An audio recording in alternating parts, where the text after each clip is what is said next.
Hello friends, दृष्टा classes के YouTube channel पर आप सभी का स्वागत है। इस वीडियो में हम लाभ तथा हानि के प्रश्नों को सॉल्व करेंगे और इसका टाइप है विक्रय मूल्य ज्ञात करने पर आधारित प्रश्न। ये पिछले वीडियो का ही अगला भाग है। इसमें क्वेश्चन नंबर 5 से शुरू हो रहा है। तो चलिए शुरू करते हैं। प्रश्न दिया हुआ है कि एक वस्तु 20% छूट पर 24 रुपये में बेची गई। यदि छूट 25% हो तो वस्तु का विक्रय मूल्य ज्ञात करें।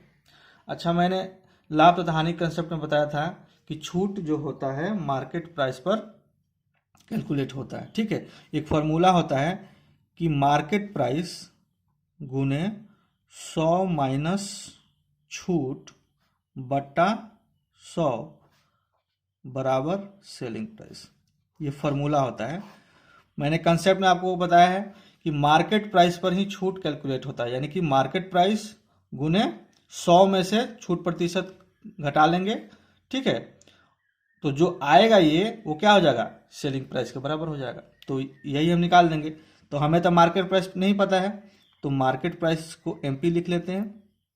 गुने छूट कितना है, 20%, यानी कि 100 में से क्या करेंगे, 20% घटा लेंगे तो क्या बचेगा, 80%। ठीक है, 80% बराबर सेलिंग प्राइस क्या दिया हुआ है, 2400 रुपया। ठीक है, ये कट जाएगा, 8 3 के 24, यानी कि 30 हो जाएगा ये, 8 3 के 24। ठीक है, 8 3 के 24 कट जाएगा ना, तो एक जीरो से एक जीरो ये कट गया तो जीरो बच गया, यानी कि 30 हो गया। तो मार्केट प्राइस क्या हो जाएगा, 100 ये गुना हो जाएगा 30 में, तो क्या हो जाएगा, 3000 रुपये हो जाएगा। तो हमको क्या मिल गया, मार्केट प्राइस मिल गया 3000 रुपया। अब बोल रहा है कि यदि छूट 25% हो तो वस्तु का विक्रय मूल्य ज्ञात कीजिए। तो अब हमें मार्केट प्राइस मिल गया। ठीक है, तो सेलिंग प्राइस निकालना है। तो सेलिंग प्राइस, इसी फॉर्मूला को मैं उलट के लिख देता हूँ।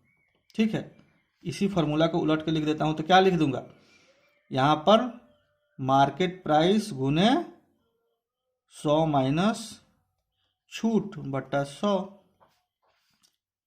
इसी फॉर्मूला को मैंने पलट के लिख लिया। तो क्या हो जाएगा, ये मार्केट प्राइस अब तो हमें निकल के आ गया है ये 3000 रुपया।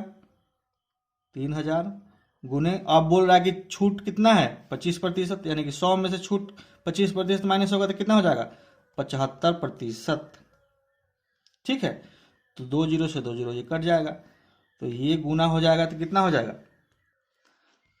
30 में 75 से गुना हो जाएगा तो ये हो जाएगा 2250 रुपया। यही हमारा आंसर हो जाएगा। मैंने ये दो चीज़ें जो है आपको समझाने के लिए लिखा है। कॉन्सेप्ट अगर आपको याद ना हो तो उसके लिए मैंने लिखा है कि मार्केट प्राइस पर जो है छूट कैलकुलेट होता है, और जब मार्केट प्राइस पर छूट दे देते हैं तब जो बनता है वो क्या बनता है, सेलिंग प्राइस हो जाता है। ठीक है, तो मैंने इस फॉर्मूला से इस्तेमाल करके यहाँ क्या निकाल लिया, मार्केट प्राइस निकाल लिया। और मार्केट प्राइस निकालने के बाद हमको क्या निकालना था, सेलिंग प्राइस। तो सेलिंग प्राइस निकालने के लिए क्या है, मार्केट प्राइस में से बोल रहा है कि दोबारा 25% छूट देने के बाद कितना होगा, तो मार्केट प्राइस को 25% छूट दे दिया, तो ये हमारा आ गया आंसर कितना, 2250 रुपये। अगला प्रश्न दिया हुआ है, एक खिलौने को 1125 रुपये में खरीद कर 16% हानि पर बेचा गया। खिलौने का विक्रय मूल्य क्या था। तो हमें क्या यहाँ दिया हुआ है, कॉस्ट प्राइस दिया हुआ है कितना, 1125 रुपया। ठीक है, हमको यहाँ लॉस प्रतिशत दिया हुआ है। ठीक है, लॉस कितना दिया हुआ है, 16%। और निकालना क्या है, सेलिंग प्राइस निकालना है हमको। ठीक है, तो लॉस जो होता है किस पर कैलकुलेट होता है, कॉस्ट प्राइस पर। ठीक है, तो क्या कर देंगे, एसपी क्या निकल के आ जाएगा, सेलिंग प्राइस गुने 100 माइनस लॉस बट्टा 100। ये फॉर्मूला होता है। मैंने प्रतिशत और लाभ तथा हानि के प्रश्न कॉन्सेप्ट में भी बताया था कि जो लॉस होता है किस पर कैलकुलेट होता है, कॉस्ट प्राइस पर। और लॉस होने के बाद जो बनता है वो क्या, सेलिंग प्राइस के बराबर होता है। ठीक है, ये कॉस्ट प्राइस हो गया। इस पर जब लॉस निकाल देंगे, कोई भी वस्तु को हम जब बेचते हैं हानि पर, तो जितना हम हानि होने के बाद पैसा देते हैं वो क्या होता है हमारे लिए, सेलिंग प्राइस होता है। तो वही हो गया, यहाँ कॉस्ट प्राइस पर जो है लॉस हम माइनस कर दिए, और ये जो हुआ वो सेलिंग प्राइस के बराबर हो गया।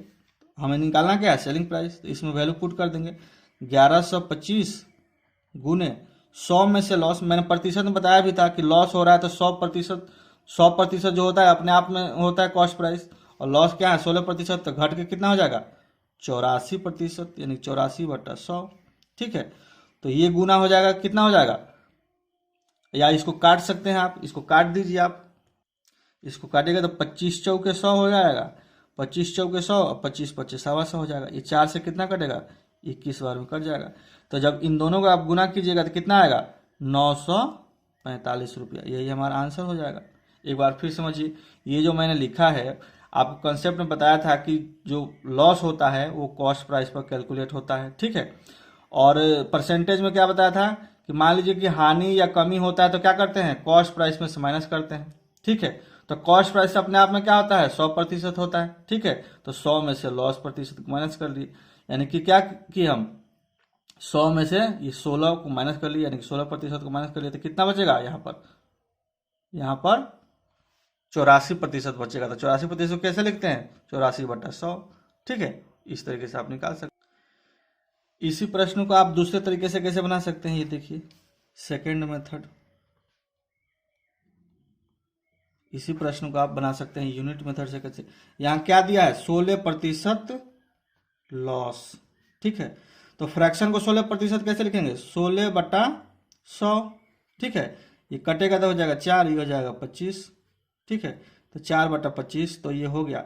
लेकिन यहाँ क्या बोल रहा है लॉस, यानी कि जो बट्टा के नीचे होता है वो क्या होता है मूल वैल्यू होता है, यानी कि ये 25 यूनिट है, और ऊपर वाला रिजल्टेंट होता है। तो ओरिजिनल में से 4 घटेगा ना, क्योंकि लॉस हो रहा है, तो क्या बन जाएगा ये जब घटेगा ऊपर जाके तो क्या बन जाएगा ये 21/25। फिर से समझिए, जो बट्टा के नीचे वाला होता है ओरिजिनल वैल्यू होता है, ऊपर वाला रिजल्टेंट होता है, और यहाँ बोल रहा है कि माइनस हो रहा है, सॉरी लॉस हो रहा है, तो ओरिजिनल में से ये ऊपर वाला रिजल्टेंट माइनस होगा। ठीक है, तो ओरिजिनल वैल्यू क्या है 25 यूनिट, और ऊपर वाला क्या है 4, तो 25 में से 4 घटेगा तो क्या हो जाएगा 21, और बट्टा नीचे ओरिजिनल तो ओरिजिनल लिखा ही जाता है। ठीक है, तो ये हमारे ऊपर वाला क्या हो गया रिजल्टेंट, और नीचे वाला क्या हो गया अब ओरिजिनल वैल्यू। मतलब ये लॉस होने के बाद जो रिजल्टेंट बना वो क्या है 21, और ओरिजिनल वैल्यू क्या है 25। ठीक है, अब देखिए यहाँ जो दिया हुआ है खिलौने को कितना में खरीदा गया है 11 से 25 रुपये में, तो ओरिजिनल वैल्यू क्या है 25 यूनिट, और रुपया में क्या है 1125, तो 25 यूनिट कितना होगा 11 से 25 के बराबर, यानी कि 1 यूनिट का वैल्यू कितना आया है, 1 यूनिट का वैल्यू जो आया है वो 45 आया है। ठीक है, और रिजल्टेंट कितना है 21 यूनिट, तो 21 यूनिट हमको निकालना है, तो इसमें 21 से जब गुना कर देंगे, यानी कि 1 यूनिट का वैल्यू कितना आया, सॉरी यहाँ 45, 1 यूनिट का वैल्यू कितना आया यहाँ पर 45 आया, तो 21 में 45 से गुना कर देंगे तो कितना हो जाएगा ये 945 हो जाएगा। ये हमारा आंसर हो जाएगा, ये अलग है यहाँ से। फिर से एक बार समझिए, 16% को फ्रैक्शन में हमने क्या लिख लिया 16/100, इसको काटेंगे तो क्या हो जाएगा 4/25। चूंकि यहाँ लॉस हो रहा है, और मैंने क्या बताया था परसेंटेज में कि बट्टा के नीचे वाला होता है ओरिजिनल वैल्यू, ऊपर होता है रिजल्टेंट, तो चूंकि लॉस हो रहा है तब नीचे के ओरिजिनल वैल्यू में से 4 यूनिट ये ऊपर वाला घटेगा, तो क्या बन जाएगा 21/25।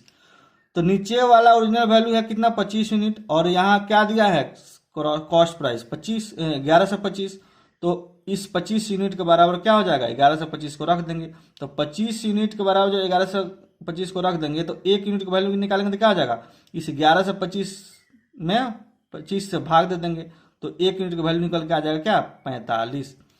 तो निकालना हमें क्या है 21 यूनिट का वैल्यू आंसर निकालना है, तो इसमें क्या कर देंगे 1 यूनिट का वैल्यू यानी कि 45 से गुना कर देंगे, तो ये क्या आ जाएगा 945, यही हमारा आंसर हो जाएगा।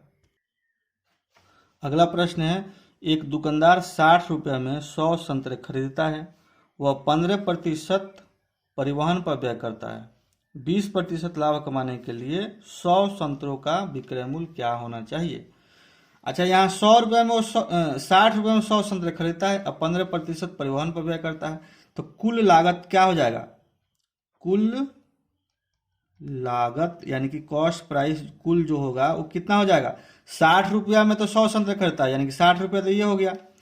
फिर कह रहा है कि 15% परिवहन पर खर्च करता है, यानी कि इस 60 रुपये का 15% को क्या निकालना है, इस 60 रुपया का 15% निकाल के जोड़ देना है, तब जाकर कुल लागत आएगा।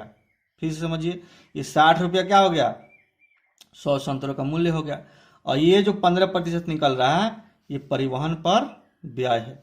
तो कुल लागत क्या हो जाएगा, ये 15% ब्याज भी, 15% जो परिवहन पर ब्याज है उसको भी जोड़ के निकालते हैं। ठीक है, तो क्या हो जाएगा, अच्छा एक जीरो से एक जीरो कट जाएगा, ये 5 से 3 बार में कटेगा, या 5 से 2 बार में कटेगा, तो ये 2 से 3 बार में कट जाएगा। ठीक है, तो 60 प्लस ये तितरी का 9, यानी कि कॉस्ट प्राइस कितना हो गया, 69 रुपया आ गया। ठीक है, अब बोल रहा है कि 20% लाभ कमाने के लिए 100 संतरों का विक्रय मूल्य क्या होना चाहिए। तो मैंने क्या आपको कॉन्सेप्ट में बताया था लाभ हानि के, कि 20% लाभ बोले तो क्या होता है 100 प्लस 20%, क्योंकि कॉस्ट प्राइस अपने आप में 100% होता है और लाभ जो होता है कॉस्ट प्राइस पर कैलकुलेट होता है। ठीक है, तो नया जो एसपी निकालना है हमको, यहाँ क्या निकालना है, विक्रय मूल्य, यानी कि एसपी जो निकालेंगे वो क्या हो जाएगा, कॉस्ट प्राइस पर क्या करेंगे, इसे 20% यानी कि 100 प्लस 20% निकाल देंगे। ठीक है, नहीं दिख रहा है शायद, ये कॉस्ट प्राइस कितना दिया है यहाँ पर 69 रुपया, गुने 100 और 20 यानी कि 120% हो गया ना, तो 120/100 कर देंगे। यहाँ जो है प्रतिशत है, आप लोग ध्यान दीजिएगा, ये मैंने थोड़ा कट कुट हो गया। ठीक है, तो ये 0 से 0 कट गया। ठीक है, इसको गुना करेंगे तो कितना हो जाएगा 828 हो जाएगा, अब बट्टे में 10, तो ये क्या हो जाएगा 82.8 रुपया, ये हमारा आंसर हो जाएगा सेलिंग प्राइस।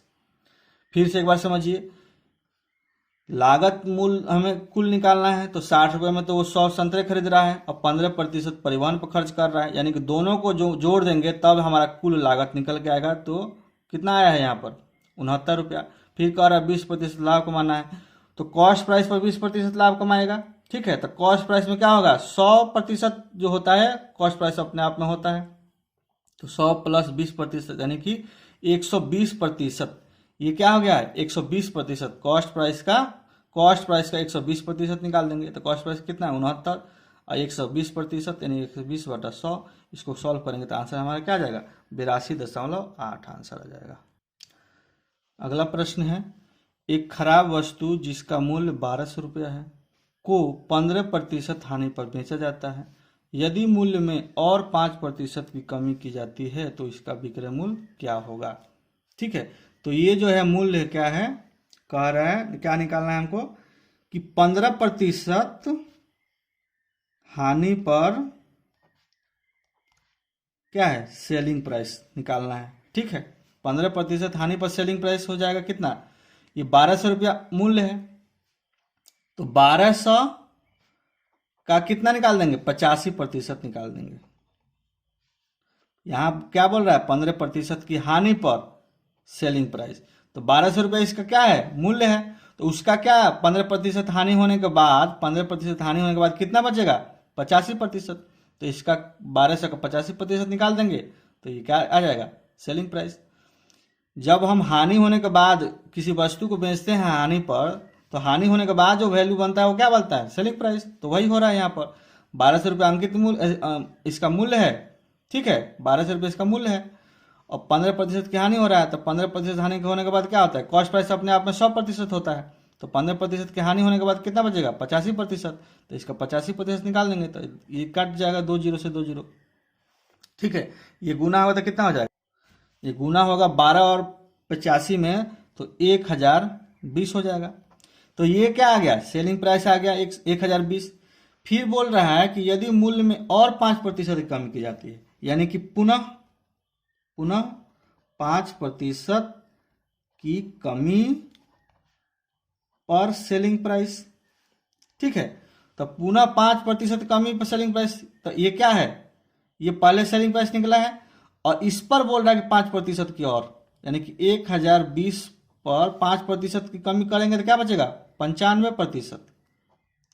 ठीक है, 1020 का 95% निकाल देंगे तो क्या हो जाएगा, 10 से 10 कट जाएगा। ये 5 दूनी का 10 और ये कटेगा क्या, ये कटेगा, ये कटेगा कितना 19 बार में, ठीक है, 19 पचे 95, ये 2 से कट जाएगा, 51 हो जाएगा। तो 51 में 19 से गुना कर देंगे तो कितना हो जाएगा आंसर, 969, यानी कि यही हमारा फाइनल आंसर हो जाएगा, 969 हमारा आंसर हो जाएगा।